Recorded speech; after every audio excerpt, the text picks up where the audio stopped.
ერთი გემრიელი და ჯანსაღი სადილი მინდა შემოგთავაზოთ. კუსკუსის უმარტივესი სალათით და ღუმელში გამომწვარი ხორცის ბურთებით. კუსკუსი გადაიტანეთ თასში და დაასხით ცხელი ადუღებული წყალი, ისე რომ კარგად დაფაროს. დააფარეთ საკვები პარკი და ზუსტად 5 წუთში კუსკუსი გაღვივდება და მზად არის. სხვადასხვა კუსკუსი შეგიძლიათ ქინოათი შეცვალოთ და იყიდება ნებისმიერ მარკეტში. ცალკე დაჭერით ბოსტნეული. ყველაფერი უხდება, მაგრამ ამჯერად მე გამოვიყენე ცოტა იასამნისფერი კომბოსტო, ფერადი ტკბილი ბულგარულები, კიტრი და მწვანილები, ქინძი, ოხრახუში, კამა და მწვანე ხახვი. ყველაფერი დაუმეტეთ კუსკუსს. დააფშვენით ყველი ფეტა, რომელიც ძალიან უხდება. მოაყარეთ მარილი, პაპრიკა და შავი პილპილი. ზეითუნის ზეთის არ დავივიწყოთ და აუცილებლად დააწურეთ ლიმონი. ეს სიმჟავე ისე უხდება, ვერ წარმოიდგენთ. კარგად ამოურიეთ და სალათი მზად არის. გადავიდეთ ხორცის ბურთებზე. მე შერეული ფარშით მომამზადე.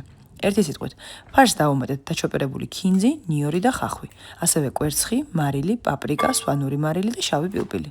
ძალიან უხდება ცოტა ტომატ-პასტა და ბევრი პარმეზანი. კარგად გადაურიეთ, როგორც ადრე გითხარით, ჭურჭლის რიცხვს ვერ ვიტან, ამიტომ ფრეკენბურგის ფოლგა და საცხობი ქაღალდი მეხმარება, რომ არ დავსვარო არაფერი. ბურთები აწყოთ 105 გრადუსზე 25-30 წუთი და გემრიელად მიირთვით.